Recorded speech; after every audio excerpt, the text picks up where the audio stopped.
¿Has estado alguna vez en Japón? Por ejemplo, en esta gran ciudad de desarrollo intensivo, donde los rascacielos crecen como setas después de la lluvia. Bienvenidos a Hiroshima. ¿Qué Hiroshima? Se preguntarán ustedes. En Hiroshima ocurrió...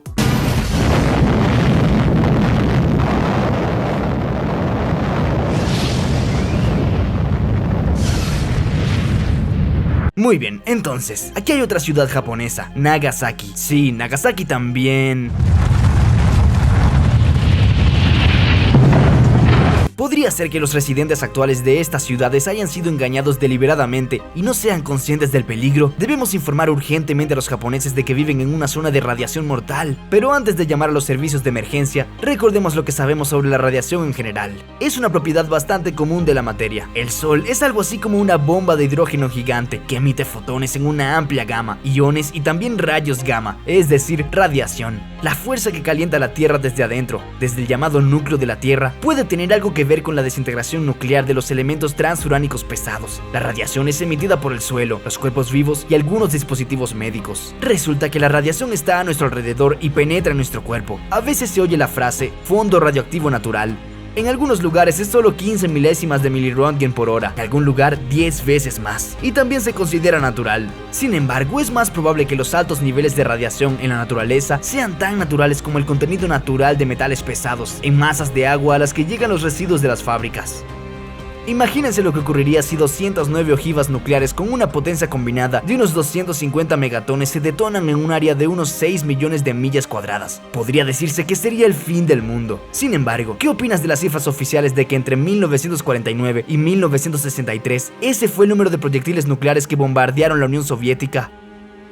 Aquí está la bomba estadounidense apodada The Kid, que fue lanzada sobre Hiroshima el 9 de agosto de 1945. Ahora, multiplica esa bomba 16.600 veces. Esa es la potencia total que impactó en la Unión Soviética del 49 al 63. Es como si los británicos dispararan todo su arsenal nuclear de 160 cabezas nucleares hacia zonas despobladas de la Unión Soviética. ¿Cómo es posible? Las pruebas nucleares soviéticas se llevaron a cabo en los dos mayores emplazamientos de pruebas de Semipalatinsk y Novaya Zemlya. El centro de pruebas de Semipalatinsk, por ejemplo, estaba y sigue estando en una zona bastante poblada, aunque lógicamente debería estar situado casi en el Polo Norte o en algún lugar de Siberia. En el momento de la explosión de la primera bomba de ensayo, la flamante ciudad de Kuratov estaba a unas 37 millas de distancia. En 1954 apareció otra ciudad, Chagán, a 49 millas del lugar de las pruebas. Imagina que vives en una de estas ciudades. Sales al balcón para respirar aire fresco en la mañana y de repente hay un flash. ¿Qué es? ¿Una tormenta? No, están probando bombas nucleares de nuevo. Realmente, ¿cuál es el problema? No hay pánico. Hay un centenar de bombas nucleares y termonucleares atmosféricas, es decir, no subterráneas, de diversas capacidades, desde 1 kilotón hasta varios megatones, con una frecuencia media de una vez al mes. Incluso una carga súper pequeña de 1 kilotón genera un hongo nuclear característico de aproximadamente 1 milla de altura, y un megatón de potencia es un hongo de 11 millas de altura. Las explosiones nucleares terrestres en el sitio de pruebas de Semipalatinsk tuvieron una potencia total de unos 100 megatones. Si todos estos proyectiles se detonaran simultáneamente, un área de 149 por 149 millas cuadradas habría recibido una explosión de radiación letal de 30 sievert. Se considera que una persona con una dosis de solo 0,05 sievert ya ha estado expuesta. El hecho de que las bombas atómicas no se detonaran todas a la vez, sino de forma estrictamente dosificada, con diferencias de tiempo, es lo que hace que estas explosiones sean mucho menos peligrosas. Todo el mundo sabe desde la edad escolar que el suelo después de una explosión nuclear es inhabitable e incluso mortal. Beber agua de la zona afectada también provocará, como mínimo, terribles radiaciones y modificaciones genéticas y como máximo, una muerte atroz. Pero eso es todo en teoría. ¿Pero qué pasa con la práctica? En muchos continentes se ven aquí y allá enormes hondonadas y lagos perfectamente redondos que se asemejan sospechosamente a los cráteres de poderosas explosiones. Por ejemplo, uno de estos lagos se llama Chagán. Tiene la forma perfecta de un lago. El lago es una explosión nuclear provocada por un artefacto termonuclear de 170 kilotones, hundido 583 pies en el lecho de un pequeño río llamado Chagán, cerca del sitio de pruebas de Semipalatinsk en 1965. La contaminación radioactiva del agua del lago se estimó en 300 picocurios por litro a finales de los años 90, mientras que el nivel máximo permitido de contaminación del agua por radioactividad total de partículas alfa es de 15 picocurios por litro. Sin embargo, el lago se ha utilizado como abrevadero para el ganado durante todos estos años. En 50 años no se ha detectado ninguna lesión en los animales ni en los pastores. En este caso podemos comprobar con exactitud la razón de la aparición del lago perfectamente redondo, lo que no puede decirse de otros lagos y cráteres aparentemente perfectamente naturales de la misma forma geométrica ideal. Y aquí están los lugares de la terrible catástrofe, la explosión de la central nuclear de Chernóbil. Las imágenes de la cámara 360 de Google Mobile de 2017 muestran que la gente vuelve poco a poco a la ciudad. Los comercios abren sus puertas y se pueden encontrar raros transeúntes en las calles. Muchos no han abandonado la zona ni siquiera inmediatamente después de la explosión. Al menos hasta que las fotos muestren personas con 2 cabezas, 3 piernas y demás, la vida continúa. Continúan las ciudades japonesas con un pasado infernal, Fukushima y Nagasaki. Y estas ciudades están mucho más avanzadas tecnológicamente que la mayoría de las ciudades que nunca han sido bombardeadas. En cuanto a las explosiones nucleares aéreas, de 98 a 164 pies sobre el suelo, en estos casos la mayoría de los isótopos radioactivos se liberan a gran altura en la atmósfera. Estas micropartículas se dispersan y contaminan vastas áreas, a veces todo el planeta. Los isótopos solo tardan unos años en salir de la estratosfera. Por lo tanto, dadas las condiciones meteorológicas, es relativamente seguro trabajar en este vertedero. El colosal estallido de isótopos, calor y polvo liberado en la atmósfera superior por la explosión de 530 cargas nucleares no podía sino afectar el clima y al fondo radioactivo natural. Muchos de los que vivieron la década de los 60 observaron que los inviernos eran más cálidos y los veranos más frescos. Algunos investigadores modernos han recurrido al estudio de fenómenos como los anillos anuales de los árboles. Al fin y al cabo, fue a partir de los años 60 cuando el crecimiento estival de los árboles se ralentizó, lo que se reflejó en el grosor de los anillos anuales. En 1963, las potencias nucleares se pusieron de acuerdo. Ahora las bombas nucleares solo se probarían bajo tierra. Los dirigentes parecen haberse dado cuenta de las graves consecuencias que tiene para el clima el hecho de juguetear con las armas nucleares. Pero, ¿hay mucha diferencia? La tragedia de Fukushima fue provocada por una explosión nuclear subterránea.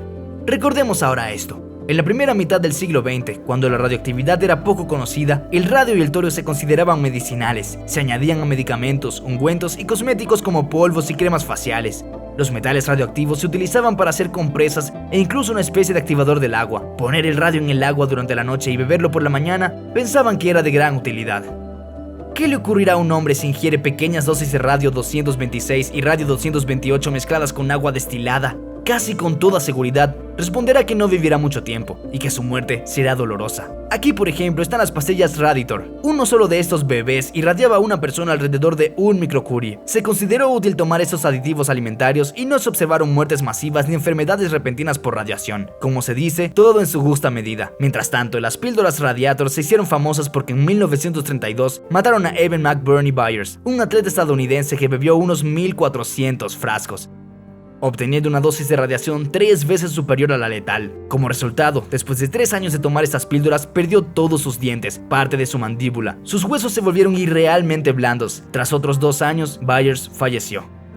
Y el uso de la radiación en medicina comenzó cuando Henry Coulthard determinó que las células cancerosas de la laringe podían suprimirse con dosis bajas de radiación en una fase temprana y no habría efectos secundarios. Este método de tratamiento de tumores cancerosos se denominó método Coulthard-Rewey y se sigue utilizando en la medicina actual. Otro ejemplo revelador es la construcción del primer reactor atómico F1 en el continente euroasiático, bajo la dirección del padre de la bomba atómica soviética, Igor Vasilievich Kurchatov. La sala donde se encontraba el reactor, así como todo el personal, no tenía ninguna protección especial.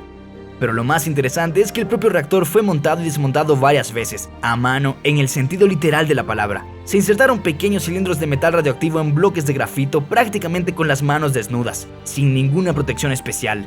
Los físicos nucleares probablemente dirán en los comentarios que el F1 era un reactor llamado de potencia cero, es decir, que tenía muy poca potencia y no necesitaba refrigeración. Y el combustible nuclear de las centrales nucleares modernas es mucho más potente y mortal. Es cierto que todavía hay frikis que se pasean con una protección especial consistente en un único casco.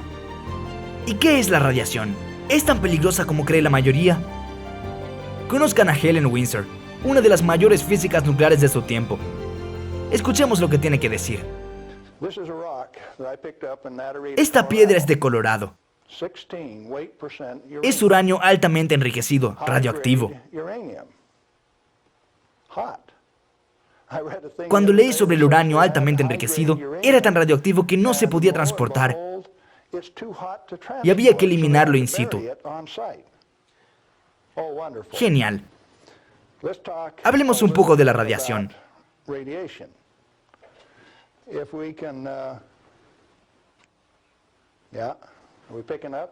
Solo para que todo el mundo pueda escuchar. Si sostienes el probador hacia arriba, el indicador se sale de la escala. ¿Puede todo el mundo oírlo? Radioactivo. ¿Es la radiación gamma la más penetrante de todas las radiaciones o no? Lo único que hay entre el probador y la roca es mi palma. Ya no está fuera de la escala.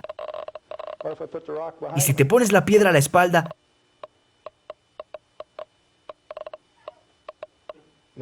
¿no sientes que te han engañado todo este tiempo? Yo creo que sí. En definitiva, tienes mucho para pensar.